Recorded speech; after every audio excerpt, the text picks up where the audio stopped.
할렐루야. 오늘도 우리 예배 가운데 나오신 여러분들 환영하고 축복합니다. 오늘도 우리가 전심으로 주님만 바라보면서 우리 하나님 앞에 온 마음을 다 드리고 하나님 앞에만 영광 올려드리는 그런 은혜 예배 시간 될 수 있기를 소원합니다. 우리 함께 이 시간 모두 함께 일어나셔서 우리는 하나님 앞에 찬송과 영광 올려드리며 예배를 시작하도록 하겠습니다. 주의 영광 이곳에 가득해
야곱아, 너를 창조하신 여호와께서 지금 말씀하시느니라. 이스라엘아, 너를 지으신 이가 말씀하시느니라. 너는 두려워하지 말라. 내가 너를 구속하였고 내가 너를 지명하여 불렀나니 너는 내 것이라. 고맙고 감사하신 아버지 하나님, 우리들을 주님께서 불러주시고 주님의 것으로 삼아주시고 하나님의 자녀 백성 삼아주셔서 오늘 이 자리에서 이렇게 우리 하나님 앞에 예배 드릴 수 있도록 인도해주신 것 감사합니다. 하나님 홀로 영광 받아주시고 우리 아버지 하나님께서 베푸시는 풍성하신 은혜가 오늘 예배 드리는 이 성전 가운데 있게 하여 주시옵소서. 우리 주 예수 그리스도의 이름으로 감사하며 기도드렸습니다. 아멘. 할렐루야. 복되고 좋은 주일입니다. 우리 함께 기쁘고 감사한 마음으로 힘차게 박수 치시면서 찬양하시도록 하겠습니다.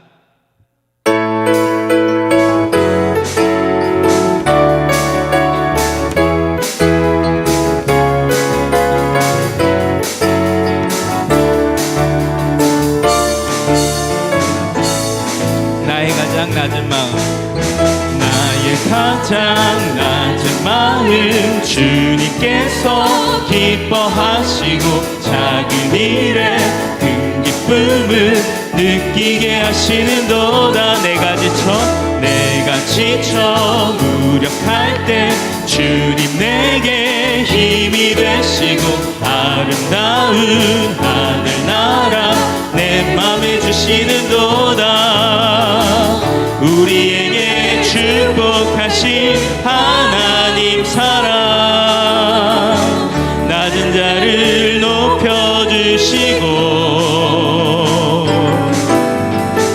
아름다운 하늘나라 허락하시고 내 모든 것 예비하시네.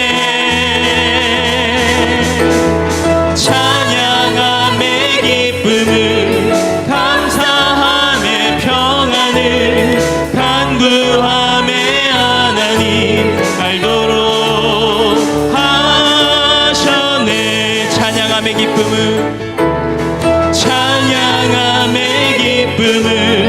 감사함의 평안을 간구함의 하나님 알도록 하셨네. 우리 한번 다시 찬양하시겠습니다. 나의 가장 낮은 마음, 주님께서 기뻐하시고 작은 일에 큰 기쁨을 느끼게 하시는도다. 내가 지쳐 무력할 때 주님 내게 힘이 되시고 아름다운 하늘나라 내 맘에 주시는도다. 우리에게 축복하신 하나님 사랑 낮은 자를 높여주시고 아름다운 하늘나라 허락하시고 내 모든 건 예비하시네. 찬양함의 기쁨을 감사함의 평안을 간구함의 하나님 알도록 하셨네. 찬양함의 기쁨을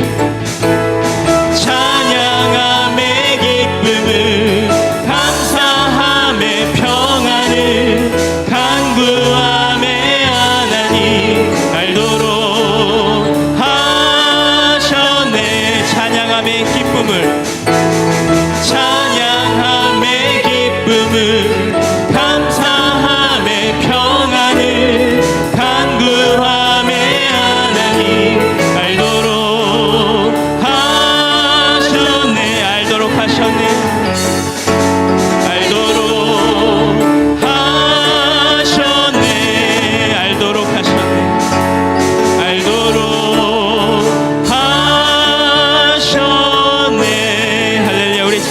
합당하신 주님께 박수로 영광 돌리시겠습니다.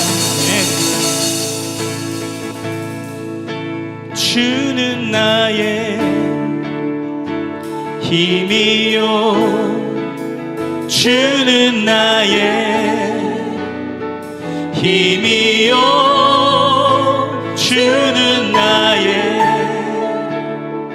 힘이요 영원히 주를 주는 나의 힘이요 주는 나의 힘이요 주는 나의 힘이요 영원히 주를 의지하 주는 나의 힘이요 주는 나의 힘이요 주는 나의 힘이요 주는 나의 힘이요 영원히 주를 의지하리 주는 나의 힘이요 주는 나의 힘이요 주는 나의 힘이요 영원히 주를 의지하리 주는 나의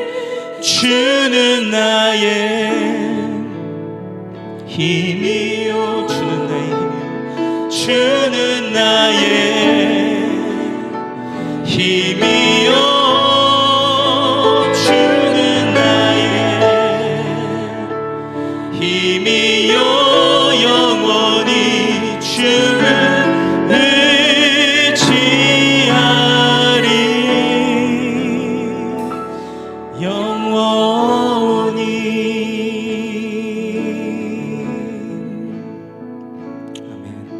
우리 주님만이 우리 힘되심을 믿습니다. 우리 자리에 앉으셔서 계속해서 찬양하시도록 하겠습니다.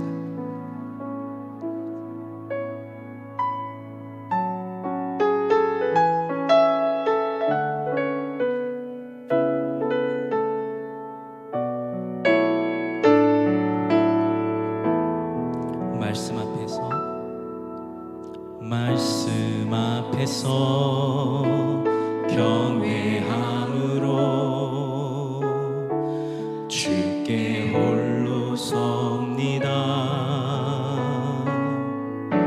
생명의 말씀 읽고 순종해 주를 예배합니다. 말씀 앞에서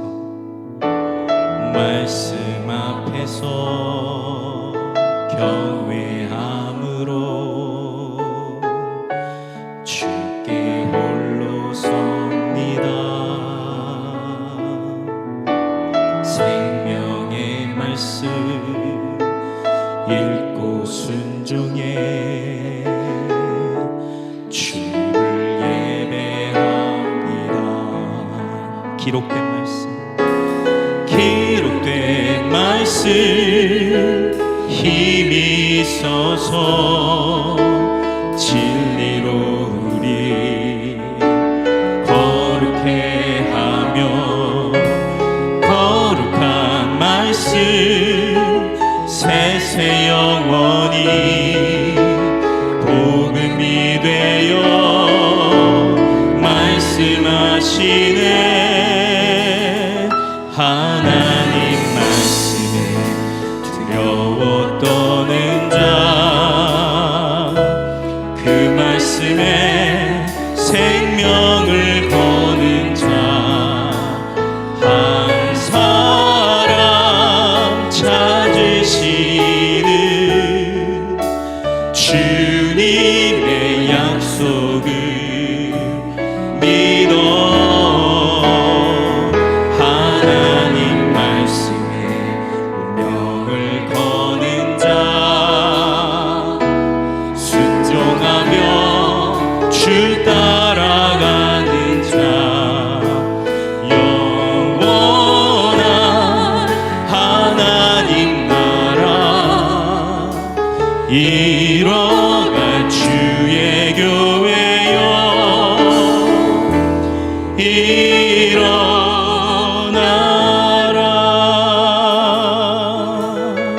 말씀 앞에서 경외함으로 주께 홀로 섭니다. 주께 홀로 섭니다. 생명의 말씀 읽고 순종해 주를 예배합니다.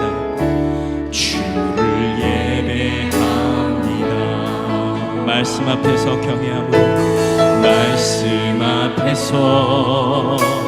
경외함으로 주께 홀로 섭니다. 생명의 말씀 읽고 순종해 주를 예배합니다.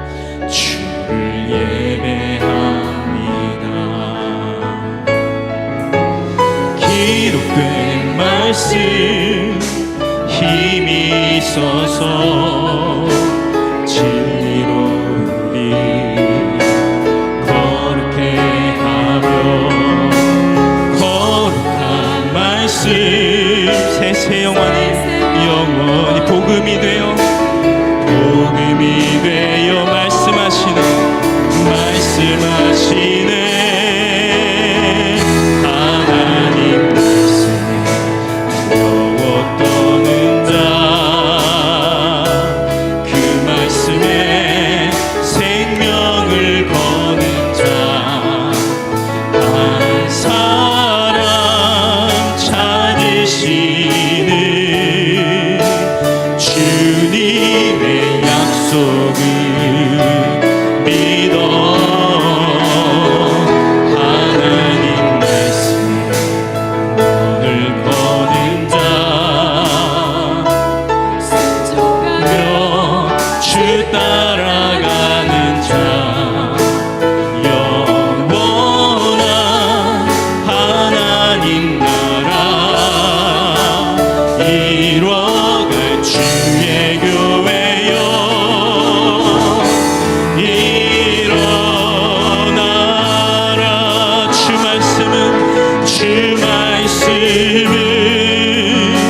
우리를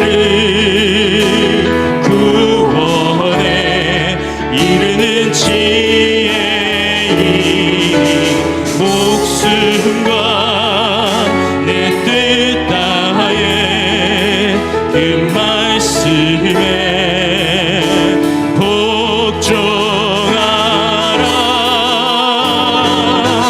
하나님 말씀에 두려워 떠는 자,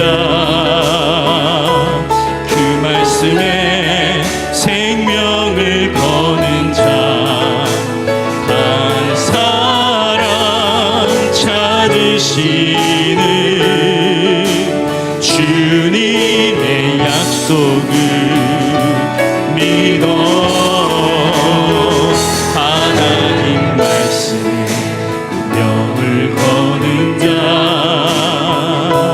순종하며 주 따라가는 자, 영원한 하나님 나라 이뤄갈 주의 교회여,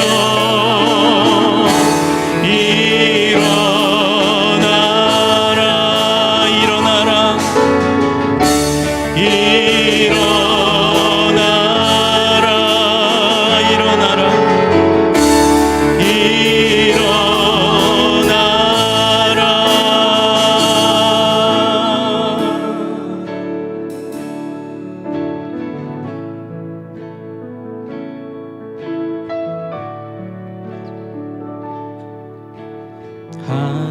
하나님의 그늘 아래 내 모든 것 다 내려놓고 나 잠잠히 주를 묵상하네. 그 놀라우신 은혜를 끝이 없는 주의 사랑 강물 되어 흘러 내 영혼에 자유함 주시네. 날 새롭게 하시네.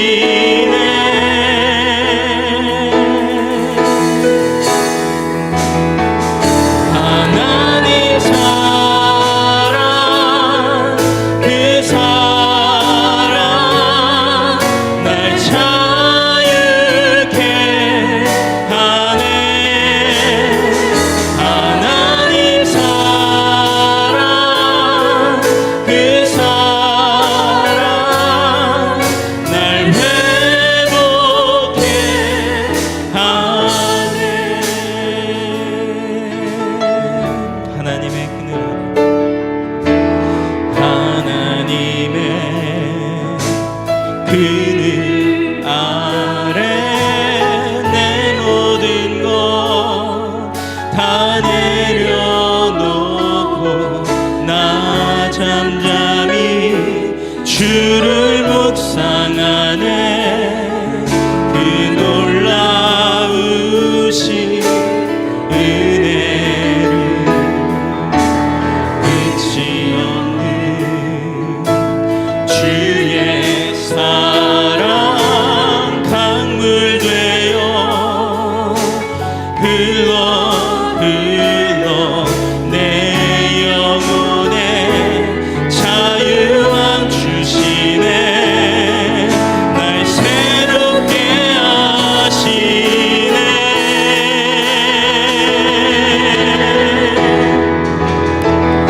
하나님 사랑 그 사랑 날 자유케 하네.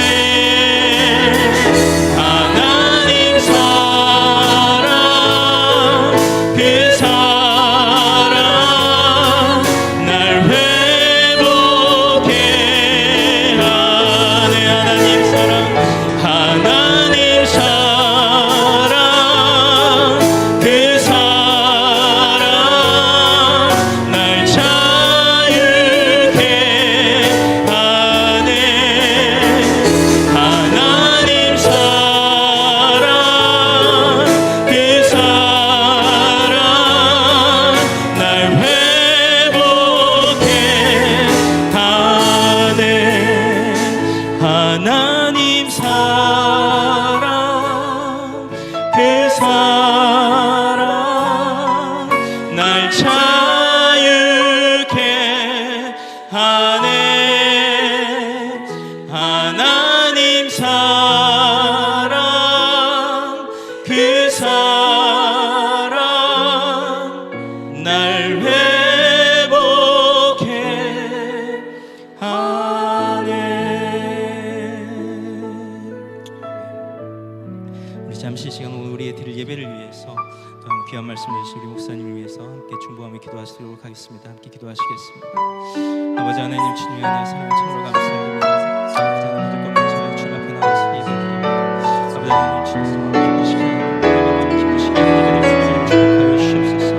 이 한 시간을 위해 주님만의 바람에 드리는 예배가 될 수 있도록 축복하여 주시옵소서. 아버지 하나님 말씀 주신 목사님 예배 들어주시옵소서. 성령으로 함께 해주셔서 귀한 말씀이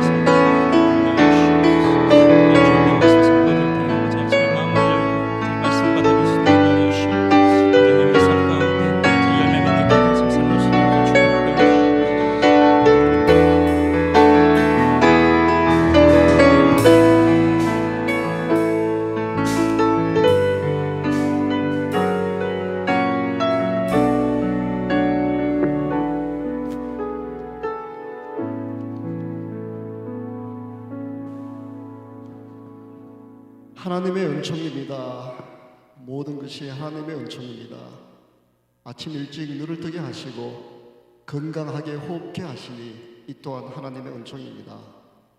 되돌아보면 태초전부터 저희들을 계획하시고 저희들을 통해 기쁨 받으시기를 원하시는 주님, 저희들을 여기 휴스턴까지 오게 하사 저희 삶의 모든 필요한 것으로 가장 오묘하게 간섭하시고 채워주시니 어찌 주님께 감사하지 않을 수 있습니까?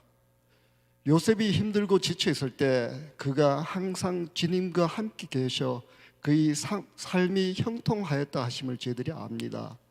그 하나님께서 그 요셉의 하나님이 지금 나의 하나님 되시며 하나님의 한 분이면 저희들이 족함을 알게 하셔서 그 주님을 신뢰하되 전적으로 신뢰하는 저희 삶에 되게 주님 도와주시옵소서.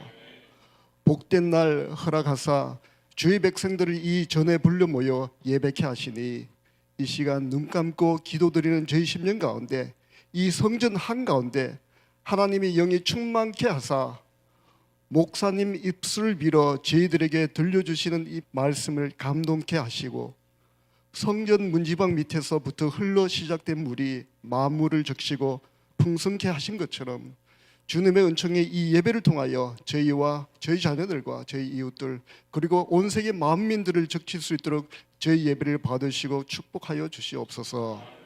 모든 것이 주께로 옵니다. 모든 주권이 주님께 있습니다. 하나님을 두려워할 줄 아는 지혜를 주사 겸손히 주님의 자비와 은혜만 간절히 바라는 저희 삶에 되게 축복하여 주시기를 간절히 바라며 예수님 이름으로 기도드립니다.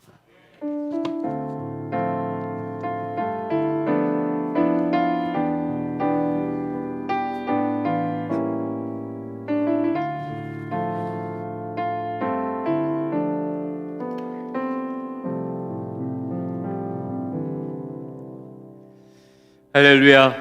우리 다시 앞뒤 옆 사람 바라보면서 반갑게 인사만 나누도록 하겠습니다. 네, 잘 오셨습니다. 오늘도 예배 가운데 큰 은혜 받으시기를 바라겠습니다. 우리 집사님께서 너무나도 은혜스럽게 기도해 주셨는데 기도해 주신 대로 이 성전에서부터 흘러나오는 은혜의 물결이 이번 한 주도 여러분들의 가정, 사업장, 직장 다 덮어져서 하나님의 은혜 가운데 이렇게 힘있게 살아가는 또 그런 새로운 한 주 되시기를 모두 바라겠습니다. 오늘 우리 교회에 방문해 주신 귀한 분들이 계십니다. 우리 코스타리카에서 선교사님으로 우리 계시는 우리 전영진, 홍수진 선교사님 어디 앉아 계신가요? 우리 한번 큰 박수로 환영해 주시면 감사하겠습니다. 네, 방문해 주셔서 너무나 감사드리고요. 그리고 우리 나리 전도사님, 우리 어머니, 오늘 한국에서 방문해 주셨습니다. 우리 반갑습니다. 김희 전도사님 장모님이시고 우리 박나리 전도사님 어머니 되시고요. 또 우리 이렇게 교회에 처음 방문해 주신 분들 다시 한번 환영하면서 감사드립니다. 몇 가지 광고 말씀드리겠습니다. 다음 주에 제가 달라스 세미학교에서 가서 예배를 집전합니다. 그래서 그 달라스 세미학교에서 또 이제 다른 그런 수석부 목사님 오셔서 설교 말씀 전해 주시는데 다음 주에 여러분 빠짐없이 다 모두 함께 오셔서 다음 주에는 2부 예배 통합 예배 한 번님만 예배를 드립니다. 참고해 주시고 모두 함께 이렇게 오셔서 은혜 받는 그런 시간 되시기를 바라겠습니다. 이번 주 목요일입니다. 26일 우리 심지혁 집사님께서 이제 6월 둘째 주, 셋째 주 되면 가시는데 돌아가시는데 가시기 전에 이제 간담회 겸 간증회에 이렇게 그런 시간을 가질 예정입니다. 오후 7시 30분 목요일이고요. 우리 심 집사님께서 이제 사회적인 활동을 여러 활동하셨기 때문에 많은 아마 청년들에게 큰 도전이 되어지고 여러분들 중에서도 관심 있으신 분들은 오시다 보게 되면은 그 안내상이 나와 있습니다. 같이 참석하셔가지고 귀한 은혜 받는 시간 되시기를 바라겠습니다. 장소는 우리 교회가 아니고요. 최 목사님 컨퍼런스 근무하시는 그 컨퍼런스 홀에서 할 예정이고 아마 인근 대학교에서도 아마 학생들이 이렇게 좀 찾아와서 그 시간에 아마 함께 할 것 같습니다. 우리 6월 셋째 주에 과테말라 우리 선교사님과 함께 방문하게 되는데 우리 선교 정책을 위해서 이렇게 또 이렇게 한번 관심 있으신 분들은 같이 동참해 주시면 감사하겠습니다. 아마 이번 주 정도 지나게 되면 비행기표가 비싸가지고 좀 힘들 거예요. 그러니까 가시길 원하시는 분들은 우리 선교사님이나 또 이렇게 최 목사님에게 바로 이렇게 신청을 좀 해주시면은 바로 이렇게 비행기표 이렇게 좀 끊는 거 진행하도록 하겠습니다. 오시다 보게 되면 그 게시판에 여러분 식단표가 붙어 있을 것입니다. 이제 그게 우리가 이 식단표를 짜놓고 저기 하는데 그 자원봉사자분들도 필요하고 또 혹시나 여러분들 가운데서 마음에 감동이 있으신 분들은 우리가 지금 현재 이게 식단 준비할 때 교회 예산으로 이렇게 준비하는데 내가 한번 이렇게 좀 식단을 준비하는 데 있어서 좀 도움이 되고 싶다 하시는 분들은 우리 최 목사님한테 말씀해 주시면 자세하게 안내해 주실 것입니다. 이게 식단을 준비하는 데 있어서 또 여러 가지 이렇게 준비함에 있어서 여러분들이 이제 또 많이 그것에 대해서 이렇게 해줬으면 좋겠다, 저렇게 해줬으면 좋겠다 이렇게 이야기하다 보면 준비하는 사람이 힘들 수 있으니까는 이렇게 나오는 대로 그냥 감사하면서 감사하게 드시면 좋을 것 같습니다. 왜 우리가 집에서도 이렇게 밥 먹을 때 자꾸 뭐 이렇게 많이 요구하면은 제 아내도 별로 안 좋아하더라고요. 예, 그냥 주는 대로 감사하게 먹는 은혜로 먹는 그런 우리 사랑하는 성도님들 모두 되시기를 바라겠습니다.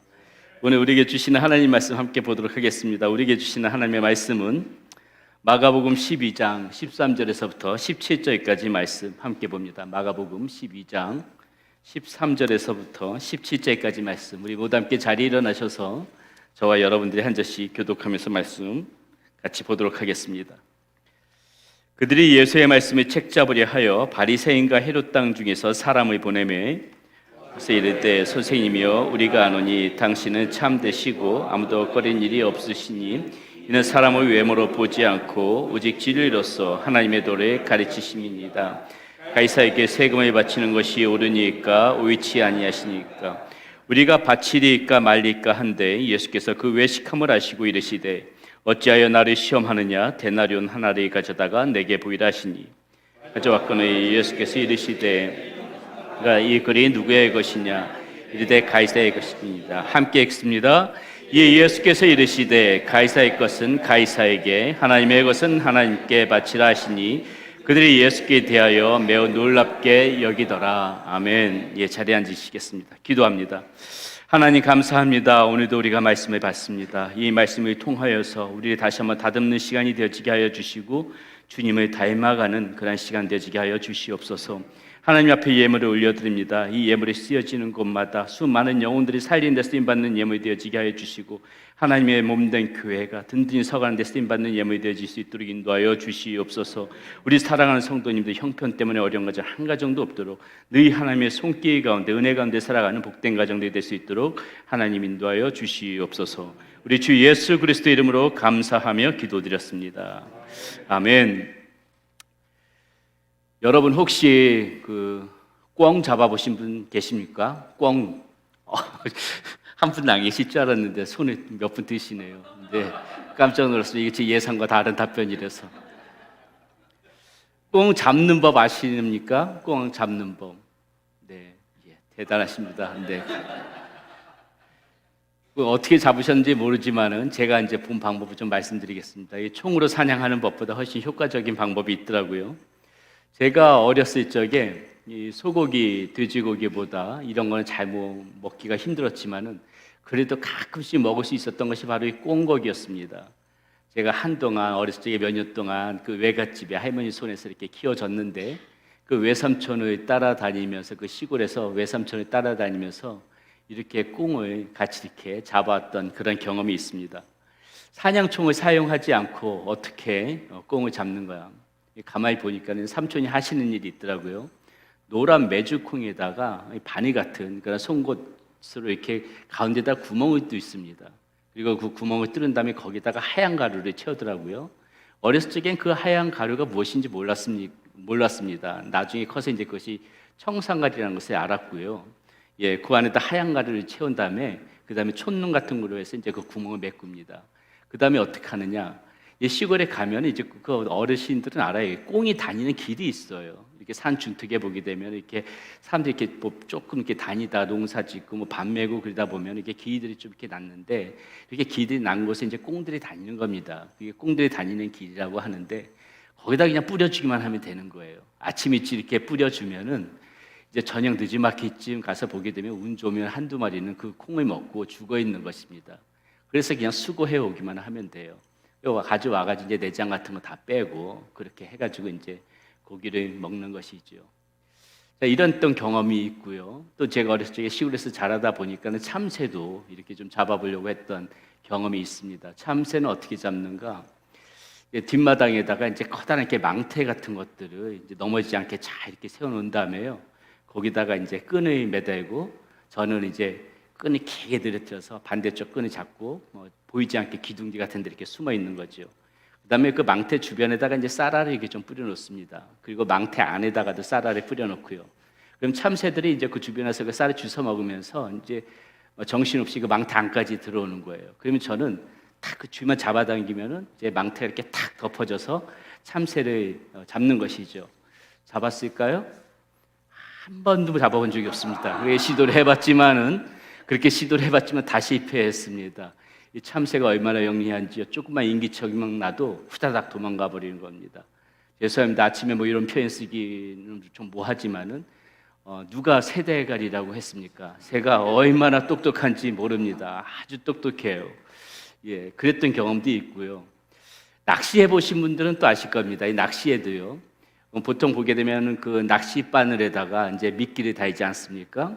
아마 낚시해 보신 분들 다 그런 경험이 있을 것 같은데 이게 고기가 좀 무는 것 같다, 입질이 하나 이런 것이 좀 봐서 이렇게 보면은요, 이 물고기들이 얼마나 영리한지 그 낚시 바늘에다 낀 미끼 고 바로 직전까지만 탁 먹이를 먹고 그건 안 무는 거예요. 그 바늘 물어야 잡히는데 그걸 안 물고 그 직전까지만 딱 먹고 도망가 버리는 겁니다. 물고기들도 영리하다는 것이죠. 저는 그때 알았습니다. 하나님께서 지으신 모든 피조물들은 다 영리하다. 하나님께서 지으신 피조물들은 다 영리하다. 예, 다 생각이 있고 다 영리한 것이죠.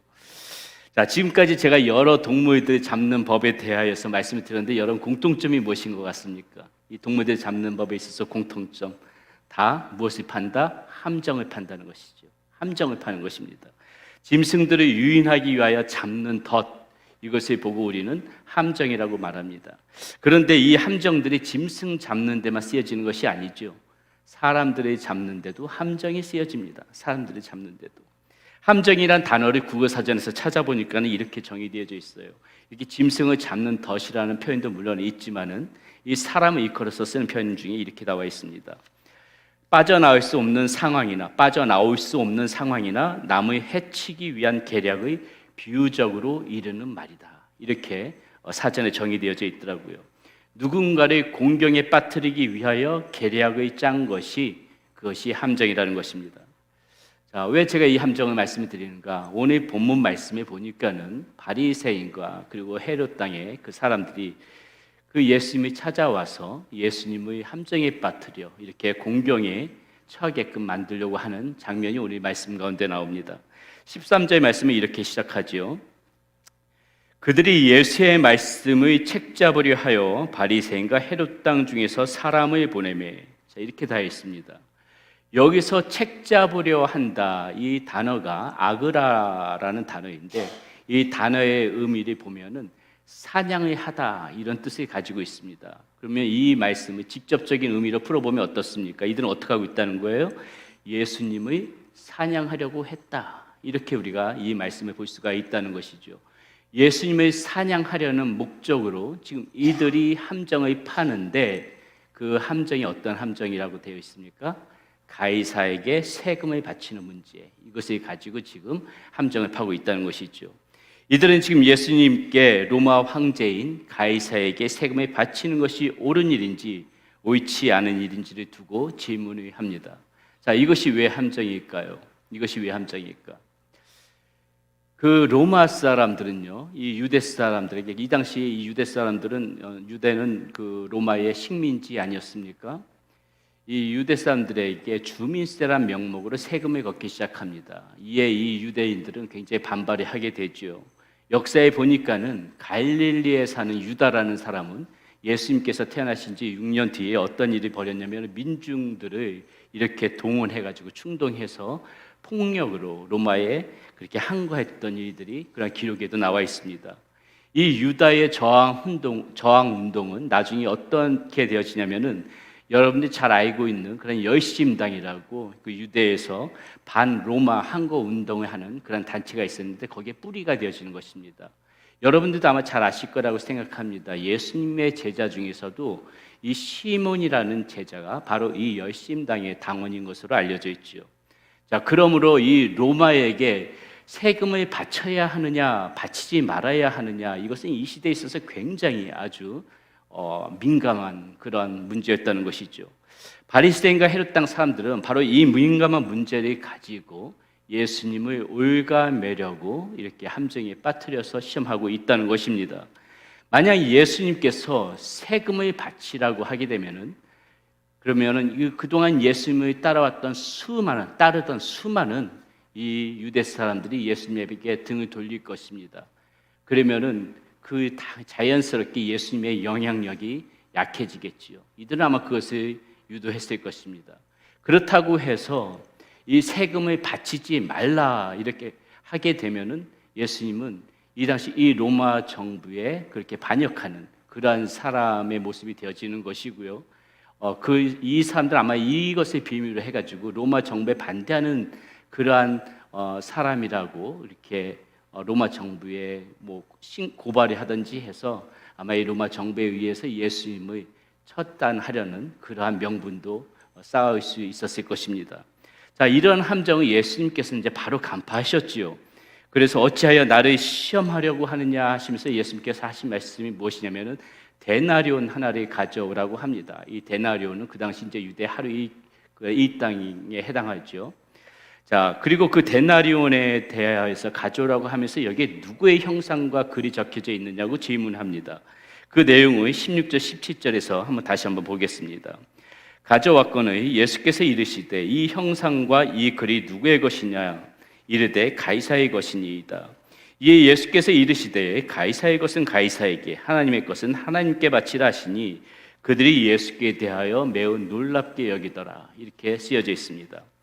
데나리온에는 황제의 형상이 그려져 있고요.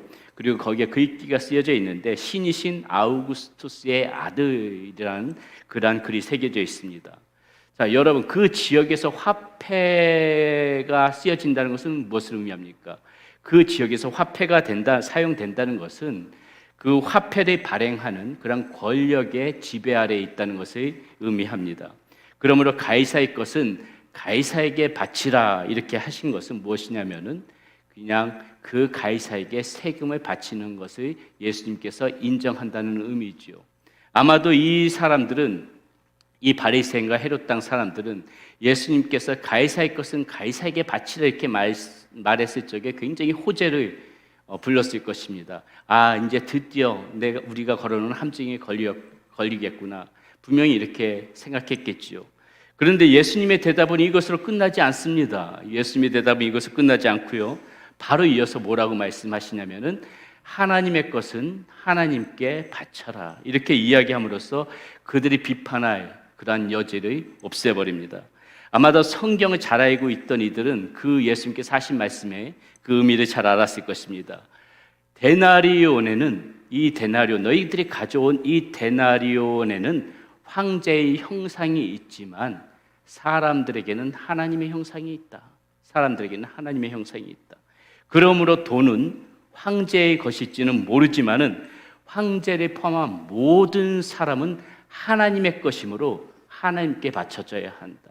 사람뿐만이 아니라 온 우주 만물이 하나님의 것이므로 모든 것들은 다 하나님께 바쳐져야 하는 것이며 따라서 데나리온도 하나님께 바쳐져야 하는 것이다. 이런 논리가 되어진다는 것이죠. 예수님의 이 말씀을 통해서 지금 이들이 시험 삼고 있는 하나님의 것이냐 하나님이냐 정치 권력이냐의 이 대비는 완전히 사라져 버리게 됩니다. 예수님의 이 말씀을 통해서 의미되어지는 것은 무엇이에요? 하나님이 전체요. 하나님이 전체요. 이 정치 권력이라는 것은 그 하나님이 그 전체의 아주 작은 한 부분에 불과할 뿐이다. 이것이 명백해졌다는 것이죠. 사랑하는 여러분, 그래서 저는 오늘 여러분들과 함께 한번 이렇게 생각해 보고 싶은 부분이 있습니다. 이것이 이렇게 우리가 하나님의 형상으로 그렇게 지음받은 사람들이라면은, 그렇다면 하나님의 것을 우리가 드려지기 위해서 우리는 어떠한 모습이어야 하는가? 오늘 저는 여러분들과 이 부분을 같이 한번 나눠보고자 합니다. 하나님의 형상을 가진 우리, 하나님의 것으로 드려지기 위하여서 어떠한 모습이 되어져야 할까요? 첫 번째, 우리에게는 이 살리는 하나님의 영이 우리 안에 있어야 한다는 것입니다. 자, 무슨 말인가? 바리새인들이 예수님을 시험하려고 했던 것이 이번뿐만이 아니죠. 우리가 이 성경 말씀을 보다 보게 되면은 바리새인들이 얼마나 예수님을 올가매려고 이렇게 함정에 파서 시험에 빠뜨리려고 했던 것이 얼마나 많은지 모릅니다. 요한복음 8장에 보게 되게 되면 여러분들이 너무나도 잘 알고 계신 그 간음한 여인을 이들이 잡아서 예수님 앞에 데리고 오지요. 그리고 역시나 예수님을 시험하기 위하여서 이 여인을 죽여야 될지 살려야 될지를 물어봅니다. 예수님께서 이 여인을 죽여야 된다 이렇게 말한다면은 그동안 예수님께서 말씀해 오셨던 이 사랑은 다 거짓이 되어집니다. 그러나 그렇다고 해서 이 여인의 살려야 된다 이렇게 말해버리게 되면 또 모세 율법을 어기는 배교자요 상황에 따라서는 예수님이 이 음행을 장려하는구나 이렇게 잘못된 음행을 눈 감아 주는구나 이렇게 얼마든지 오해를 사서 누명을 씌울 수도 있는 부분이죠. 자, 이 예수님의 답변 여러분이 잘 아시다시피 그들의 허점을 이용해서 예수님이 선택하신 것은 이 여인을 살리는 방법이었죠. 자, 여기서 우리가 주목해서 봐야 하는 것이 바로 이 예수님의 모습과 이 바리새인들의 모습을 좀 대비해서 봐야 됩니다. 자, 예수님은 어때요? 어떻게든지 여인을 살리려는 분이었다는 것을 우리는 알 수가 있습니다. 그런데 이 바리새인들은 어떻게 돼요? 이 여인을 죽여도 괜찮다는 그런 마음을 가지고 있었어요. 이 바리새인들은 예수님까지도 죽이려고 합니다. 여기서 알 수 있는 것이 무엇입니까? 무엇이 옳고 그르냐 그 문제를 떠나서 우리 안에 이 사람의 마음 안에 어떤 영이 역사하고 있느냐 이것이 우리가 주목해서 봐야 되는 부분이라는 것이에요. 바리새인들은 그 안에 가지고 있는 이 영이 누군가를 죽이려는 그런 영을 가지고 살고 있었지만은 이 예수님의 마음 가운데서는 그 누군가를 살리는 영으로 예수님이 그렇게 살아갔다는 것입니다. 바리새인들은 율법에 대하여서 박사입니다. 율법이 잘 지키는 것에 대해서 그들은 자긍심을 가지고 살았던 사람들이지만은 그들은 어떻게 하고 있어요? 그 자신들이 잘 아는 그 율법으로 누군가를 죽이려고 합니다. 그러나 예수님은 그 말씀으로 율법으로 누군가를 살린다는 것이죠. 바리새인의 마음속에는 그런 죽이려는 영이 역사하고 있었고 예수님에게는 살리려는 그런 영이 역사하고 있었다는 것입니다. 죽이려는 역사는 마귀의 역사요. 살리려는 역사는 예수 그리스도의 역사라는 것을 우리는 반드시 기억하면서 살아가야 된다는 것입니다. 우리 안에서 우리가 어떠한 영의 역사로 살아가느냐 이 부분은 굉장히 중요하다는 것이죠. 이 두 가지 역사는 오늘 우리에게도 계속해서 존재하고 있다는 것을 알아야 합니다. 우리에게도 돌을 맞을 만한 죄가 여긴 다 있습니다. 죄는 죄의 현장에서 놀아나고 있는 사람들에게만 죄가 있는 것이 아니에요. 오늘 이 자리에서 이렇게 경건하게 예배드리는 저와 여러분들의 모습 가운데도 어김없이 이 죄는 도사리고 있습니다. 그런데 우리 안에서 이 영이 어떻게 역사하고 있어요? 마귀는 지금도 쉼없이 우리들이 자꾸 이 죄들을 들춰내서 우리들이 죽이려고 합니다. 이게 마귀의 역사예요. 저와 여러분들 안에 동일하게 가지고 있는 그러한 역사라는 것입니다. 마귀는 자꾸 우리 마음 가운데 이 죄를 들춰내려고 해요. 죽이려고 합니다. 그러나 예수님은 그렇지 않으세요. 예수님은 우리를 살리려고 하셨기 때문에 오늘 저와 여러분들이 여기 앉아 계시다는 것을 알아야 됩니다. 예수님은 죄와 저주를, 그 저주부터 우리들을 구원하셔서 우리들을 살리셨어요. 왜요? 예수님께서는 생명해 주시기 때문입니다. 그분이 살리려는 그러한 영으로, 예수님이 가지고 계신 것은 살리려는 영이시기 때문에 오늘 저와 여러분들이 오늘도 이 자리에서 하나님 앞에 감사하며 예배 드릴 수 있는 그러한 은혜의 시간이 가질 수가 있다는 것입니다. 그러므로 우리에게도 필요한 것이 무엇입니까? 이런 하나님께서 살리시는 영, 하나님의 살리는 영, 이런 영이 오늘 우리 마음 가운데도 있어야 한다는 것이에요. 누군가를 판단하고 평가하고 정죄하는 거, 우리 이거 조심해야 된다는 것이죠. 쉽지 않다는 거 압니다. 우리는 문득문득 나도 모르는 사이에 그렇게 너무나도 쉽게 누군가를 판단하고 정죄하는 그러한 상황에 빠질 때가 많습니다. 저도 그렇고 아마도 여기 계신 여러분들도 그러한 경우가 많이 있을 것입니다. 그러나 예수 그리스도를 만나고 십자가의 사랑을 깊이 경험한 사람은 그렇게 남을 정죄하는 데 있어서, 판단하는 데 있어서 굉장히 조심스러워 한다는 것이죠. 그러한 분들은 자신이 받은 그 은혜를 너무나도 잘 알고 있기 때문에 그렇습니다. 우리도 그러한 자리까지 가도록 노력해야 된다는 것이죠. 누군가를 죽이려는 영을 가진 사람은 이렇게 남을 판단하고 정죄하는 것에 거리낌이 없지만은, 우리가 이 죽은 누군가를 죽이려는 영으로 살아가는 것이 아니라 살리려는 그런 영을 가지고 살아가는 그러한 사람들이라면 우리는 남을 판단하고 정죄하는 것보다 어떻게 살아가야 되는 거예요? 더 위로해주고 격려해주고 품어주고 사랑해주고 살리려는 영을 가지고 살아가는 사람들의 모습 가운데는 이러한 모습들이 담겨져 있다는 것이죠.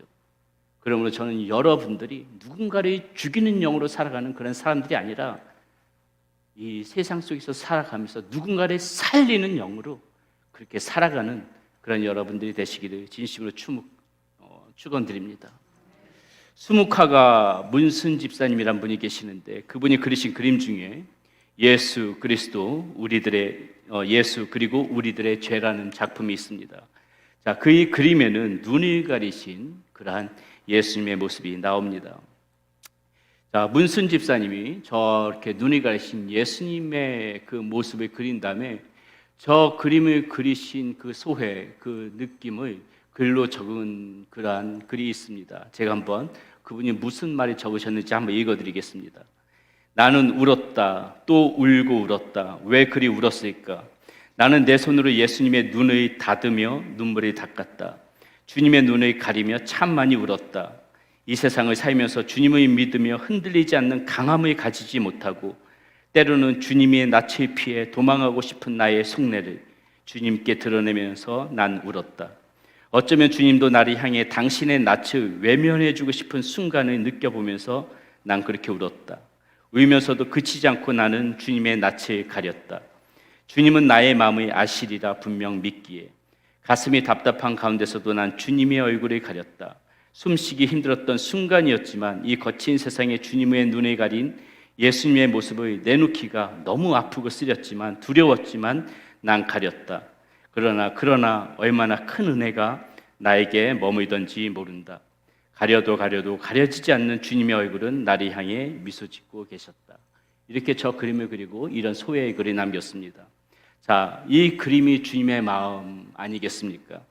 눈을 가리시면서까지, 우리들이 바라보시면서 눈을 가리시면서까지 우리들의 죄를 용서해 주시고 또 용서해 주시고 오래 참아 주시는 그 주님의 사랑과 마음이 어떻게 보면 저 그림 안에 다 담겨져 있다는 것이죠. 사랑하는 여러분, 우리 안에는 두 영적인 힘이 싸우고 있습니다. 우리 안에 역사하는 영이 이 죽이는 영인지 살리는 영인지 우리는 그것을 잘 분별하면서 살아가야 합니다. 가족과 이웃과 교우 사이에서 우리는 독해지면 안 되는 것이에요. 화내는 사람이 되어서는 안 됩니다. 잘못된 거 고쳐야 하지요. 그러나 그것은 화로 고쳐지는 것이 아닙니다. 내가 화를 낸다고 고쳐지는 것이 아니에요.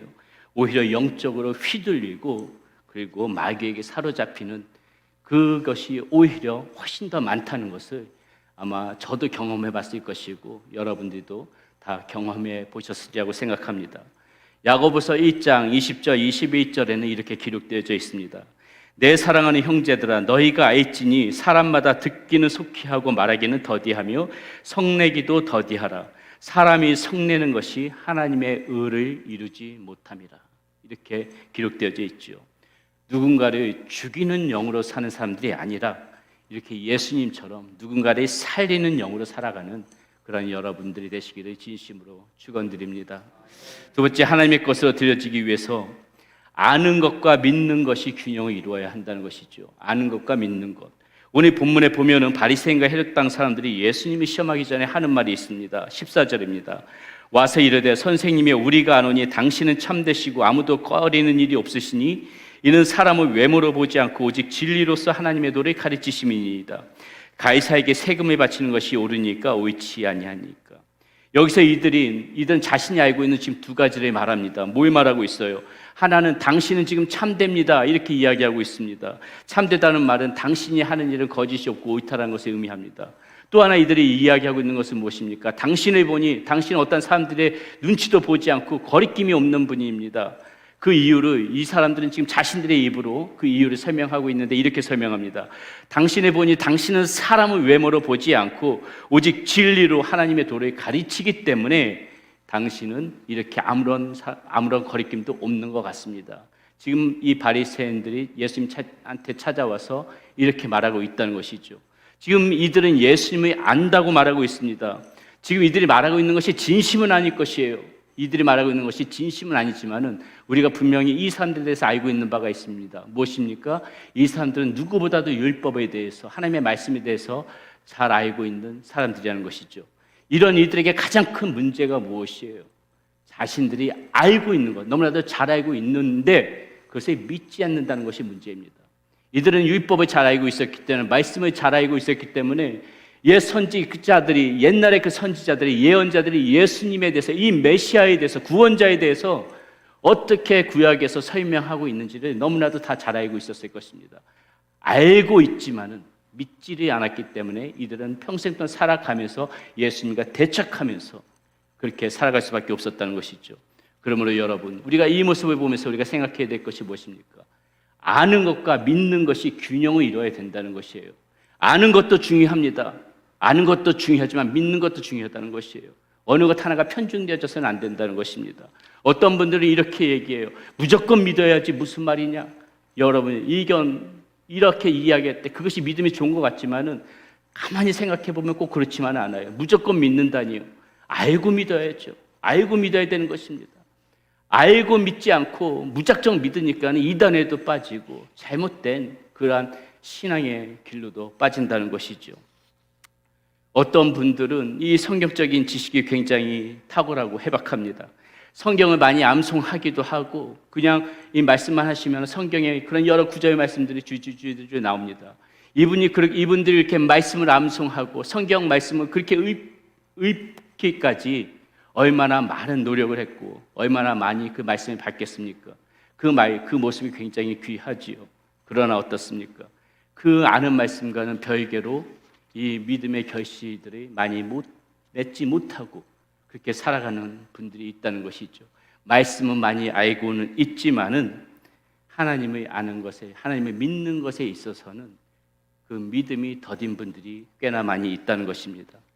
그러므로 우리가 하나님의 형상을 받은 사람으로서 이 하나님의 것으로 바르게 드려지기 위해서는 바로 이렇게 아는 것과 이 믿음이 같이 균형을 이룰 때 우리는 온전하게 하나님 앞에 하나님의 사람으로서 하나님의 것으로서 그렇게 드려지는 사람이 되어질 수 있다는 것입니다. 욥은 욥기서 마지막 부분에서 자신의 잘못을 회개하면서 하나님 앞에 이렇게 고백하는 부분을 볼 수가 있어요. 내가 주께 대하여 귀로 듣기만 하였사오나 이제는 눈으로 주를 배옵나이다. 그러므로 내가 스스로 거두어드리고 티끌과 제 가운데 회개하나이다. 이렇게 마지막에 얘기합니다. 귀로 듣기만 하였다는 것은 하나님의 아는 지식에만 머물러 있음을 의미합니다.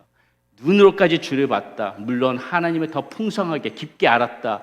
이란 의미도 담겨져 있겠지만 눈으로 주를 봤다는 것은 이제 내가 하나님이 어떤 분이신지 확실히 믿게 되었다. 하나님이 어떤 분이신지 확실하게 됐다. 이 믿음도 이 마야의 가운데 함유되어져 있다는 것을 우리는 알 수가 있어요. 비로소 욥은 하나님의 아는 것과 믿는 것에 있어서 그 마지막 순간에 와서야 균형을 이뤘다는 것이죠. 바울도 아는 것과 이 믿음의 균형을 이루는 중요성에 관하여 에베소서에서 이렇게 밝히고 있습니다. 우리가 다 하나님의 아들을 믿는 것과 아는 일에 하나가 되어 온전한 사람을 이루어 그리스도의 장성한 분량에 충만한 데까지 이르리니 이렇게 이야기되어져 있죠. 믿는 것과 아는 것이 균형을 이룰 때 우리는 온전한 사람이 되어진다는 것입니다. 장성한 그런 믿음의 분량까지 이룰 수 있다. 지금 사도 바울은 우리에게 이렇게 이야기해주고 있다는 것입니다. 하나님에 대하여 풍성하게 알고 그것을 믿음으로 승화시키면서 살아가는 그런 여러분들이 되시기를 바라겠습니다. 마지막으로 우리 하나님의 것으로 드려지기 위해서 무엇이 더 필요한가? 사회적 책임과 신앙적 책임을 다해야 한다는 것입니다. 예수님께서 오늘 이 바리새인과 헤롯 땅의 사람들에게 주시는 말씀의 핵심이 무엇입니까? 바로 이 땅 가운데 살아가는 우리들은 이 사회적 책임과 신앙적 책임을 성실하게 충실하게 수행하면서 살아가는 것이 옳다는 것을 오늘 이 말씀 가운데서 우리에게 들려주고 있다는 것이죠. 우리가 살아가기 위해서 분명히 져야만 하는 그런 신앙적 그런 책임이 있습니다. 우리가 신앙인이라면은 누구나 할 것 없이 반드시 우리가 지켜야만 하는 신앙적 책임들이 있어요. 그것이 무엇입니까? 복음을 전도하는 것들, 선교하는 것들, 구제하는 것들, 하나님의 말씀을 배우는 것들, 이렇게 주님의 몸된 교회를 아름답게 세워나가는 것. 우리가 신앙인이라면은 이것은 누구라고도 할 것 없이 모두가 이런 책임의식을 가지고 함께 이런 모습에 동참해야 합니다. 그러나 그에 못지않게 중요한 것이 무엇이냐면은 사회적 책임이라는 것이죠. 사회적 책임도 있어야 된다는 거예요. 왜냐하면은 우리 모두는 지금 세상 밖에서 살아가는 것이 아니라 이 사회 속에서 속하여서 살아가고 있기 때문에 그렇다는 것이죠.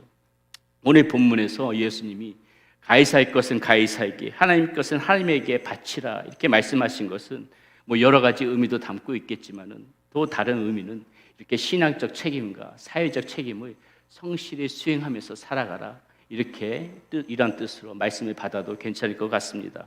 자, 신앙적 책임은 우리가 알겠어요. 네, 어떻게 하라는 건지 알겠습니다. 자, 그렇다면 이 사회적 책임은 무엇일까? 먼저 생각해 볼 것은 우리가 이 사회 구성원으로서의 책임입니다. 사회가 정해놓은 그런 규칙들을 우리가 충실히 지켜나가야 된다는 것이죠. 한 사람의 사회 구성원으로서 국가가 요구하는 그러한 의무를 우리는 성실히 그렇게 수행해 나갈 필요가 있다는 것입니다. 성경의 가르침에 위배되지 않는 한, 이 성경의 가르침에 위배되지 않는다면은 우리는 이 국가의 권위를 인정하고 존중하고 순복할 필요가 있습니다. 그 안에서 물론 잘못된 것에 대해서는 비판하고 수정하고 개혁하려고 하는 그 노력 역시도 어떻게 보면 사회적 책임을 다하는 것이라고 할 수가 있죠. 자, 이렇듯이 우리에게는 사회 구성원으로서 지켜야만 하는 그런 책임도 분명히 있다는 것입니다.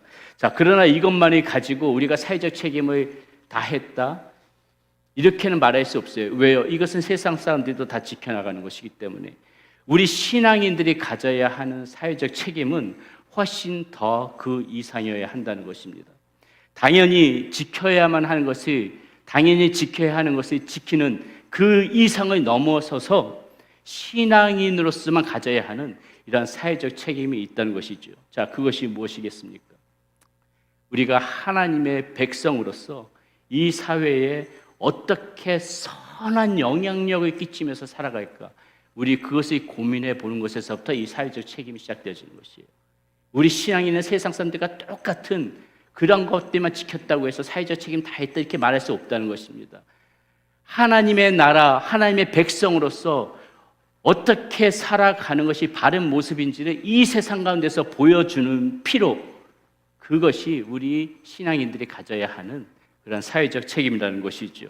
이와 같이 세상 속에서 살지만은 세상 사람들이 살아가는 그런 일반적인 모습을 뛰어넘는 신앙인으로서 선한 영향력을 끼치는 것이 무엇인가? 그것이 진정한 사회적 책임을 다하면서 살아가는 그러한 우리의 모습이 되어져야 된다는 것입니다. 이 모세를 통해서 십계명을 주신 그 요점 무엇이에요? 이 택하심을 받은 하나님의 백성답게 살 것을 가르치기 위하여서 주신 것이 바로 이 십계명 아니겠습니까? 예수님께서 마태복음 5장에서부터 7장에 거쳐서 그 가르쳐 주신 산상수훈의 요점도 마찬가지예요. 그 무엇입니까? 너희는 하나님의 백성인들이니 하나님의 백성답게 살아라. 이것이 산상복음에서 예수님께서 우리에게 주시는 그 말씀의 요지라는 것이죠. 단순히 착하게 살기 위해서가 아니라 우리가 이렇게 살아가는 이 처소에서만이라도 하나님의 백성으로서 이 사회를 정화시키는 그런 빛과 소금의 역할을 충실히 그렇게 감당하면서 살아가는 것이 오늘 이 시대를 살아가는 신앙인으로서 살아가는 우리에게 필요한 사회적 책임이라는 것이죠. 신앙적 책임과 함께 이러한 사회적 책임도 우리가 반드시 그것에 대해서 생각하면서 살아갈 필요가 있다는 것입니다. 우리는 오늘 우리가 하나님의 것이라는 이 대명제 가운데 함께 말씀을 나누는 시간 가졌습니다. 하나님의 사람들은 누군가를 죽이는 영으로 살아가는 사람이 아니라 누군가를 살리는 영으로 살아가는 사람들이라고 말씀드렸습니다.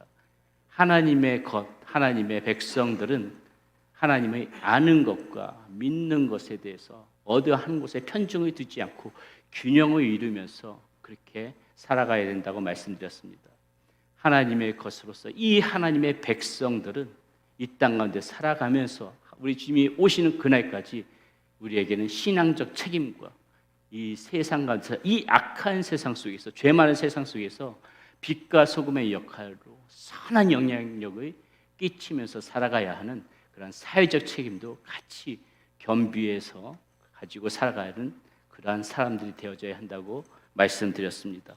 모두 그렇게 오늘 이 말씀 생각하시면서 이 땅 가운데서 정말 바른 하나님의 자녀로 올바른 하나님의 것으로 그렇게 살아가는 여러분들이 되시기를 축원드립니다. 우리 오늘 말씀 생각하면서 우리 함께 이 찬양 하나님 앞에 올려드리겠습니다. 주만 의지해라는 찬양입니다. 여러 가지 연약한 우리들을 붙들어 주시고 우리들을 바른 하나님의 자녀로 삼아 주시고 하나님의 것으로 삼아 주시고 오늘 이 땅 가운데서 살아가게 하십니다. 그 주님을 더욱더 의지하면서 바라보면서 이 찬양 하나님 앞에 올려드립니다.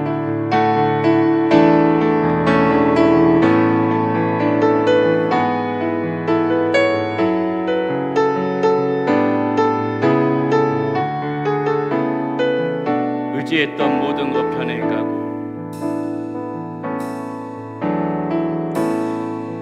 의지했던 모든 것 변해가고 억울한 마음은 거쳐가네 부끄럼 없이 살고 싶은 마음 주님 아시네 모든 일을 손으로 이겨내고 죄의 유혹을 따르지 않네 나를 구원하신 영원한 그 사랑 크신 그네 날 붙드시네 주어진 내 삶이 작게만 보여도 선하신 주 나를 이끄신 몸에 중심을 모시는 주님만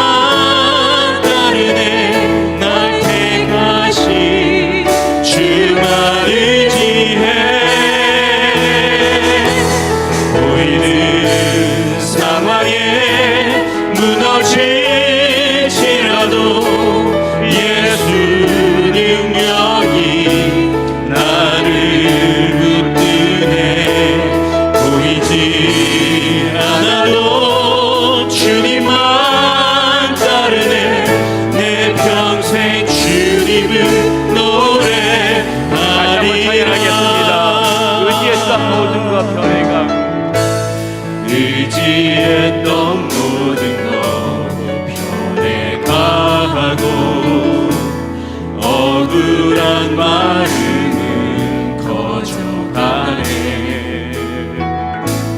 부끄럼 없이 살고 싶은 마음 주님 아시네. 모든 일을 선으로 이겨내고 모든 일을 선으로 이겨내고 죄의 유혹을 따르지 않네. 나를 구원하신 영원한 그 사랑 그 신분에 날 붙드시네. 주어진 내 삶이 주어진 내 삶이 작게만 보여도 선하신 주 나를 이끄신 분의 중심을 보시는 주님만 따르네. 날 택하신 주만을 위해 보이는 상황에 무너질지라도 예수 능력이 나를 붙드네. 보이지 않아도 주님만 따르네. 내 평생 주님을 노래하리라. 주어진 내 삶이 작게만 보여도 선하신 주 나를 이끄신 분의 중심을 보시는 주님만 따르네. 날 택하신 주만을 위해 보이는 상황에 무너질지라도 예수 능력이 나를 붙드네. 보이지 않아도 주님만 따르네. 내 평생 주님을 노래하리라. 사랑하는 여러분, 우리 비록 허물 많고 죄 많은 그러한 사람들이지만은 하나님께서는 우리를 불러셔서 우리를 보고 하나님의 것, 나의 것이라고 말씀해 주세요. 우리는 하나님의 자녀들입니다. 하나님의 백성들입니다. 그렇다면 여러분, 우리가 어떻게 살아가야 되겠습니까? 누군가를 죽이는 영이 아니라 누군가를 살리는 영, 그런 영으로 살아가야 되지 않겠습니까? 예수님 더욱더 깊이 알고 크신 믿음으로 승화되어지는 그런 삶, 우리가 하나님의 자녀들이기 때문에 이 땅 가운데서 살아가는 동안은 신학적인 책임 충분히 우리가 지고 그에 못지않게 선한 영향력으로 이 사회 가운데서 빛과 소금의 그런 역할로 적어도 내가 머물고 있는 처소에서만큼은 그렇게 살겠노라는 그런 마음다짐, 그거 우리 가운데 있어야 되는 거 아니겠습니까? 우리 시간 우리 하나님 앞에 함께 기도했다이 하나님, 저 그러한 삶 될 수 있도록 인도하여 주시옵소서. 나의 모습 가운데 허물과 부족한 모습들 많이 있지만은 저 그러한 사람으로 살아갈 수 있기를 소원합니다. 하나님, 이 시간에 성령으로 역사해 주셔서 나의 마음을 만져주시고 성령 하나님이 주신 그 마음으로 그 능력으로 이런 하나님의 닮은, 우리 주님의 닮은 그런 삶 살아갈 수 있도록, 하나님의 형상을 닮은 그런 사람을 살아갈 수 있도록 인도하여 주시옵소서. 이 시간 그런 마음을 담아서 결단하는 마음으로, 헌신하는 마음으로 하나님 앞에 기도하며 나가겠습니다. 기도합니다. 살아계신 아버지 하나님, 하나님 우리들이 하나님의 것으로 삼아주시니 하나님께 하나님의 너무나도 감사합니다. 아버지 하나님, 우리의 모습 아버지 하나님의 영이 아니라 아버지 하나님의 삶의 능력으로 그렇게 살아갈 수 있는 우리의 모습 주님만 하나님만의 주님을 살아갈 수 있는 우리의